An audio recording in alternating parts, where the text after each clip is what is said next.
So pretty much the water was up to our waist. It was only 30 minutes of rain, but the damage left behind was too much for this Toronto homeowner.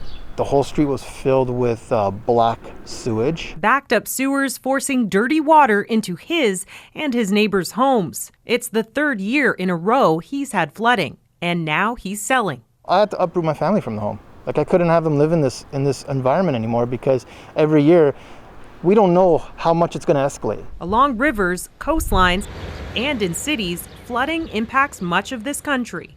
And a new report from the Intact Centre on Climate Adaptation explored how prepared Canada is for flood risks. Researchers interviewed 139 government representatives and graded provinces and territories on things like emergency management, flood mapping, and land use planning. Overall, Canada received a C, a step up from the C- 3 years earlier. So the good news is we improved a little bit. The bad news is we didn't improve that much. Researchers say provinces and territories were strong in areas such as emergency plans, but less so when it came to regulation around development in flood risk zones. Even in areas that we know are high risk of flooding, we're not always as forceful as we could be in reference to not letting people build and develop in those areas.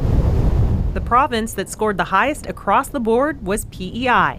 We have beautiful coastlines, and those areas are just naturally more at risk due to flooding. In recent years, the island has updated its flood maps, installed a storm surge warning system, and introduced 2 artificial reefs to prevent shoreline flooding. It's a conversation about where do you put infrastructure, what kinds of infrastructure do you place in certain locations so that you can minimize the impact to it in the event of a flood. Researchers say the impacts of climate change means flooding will only get worse, and all provinces and territories need to act now.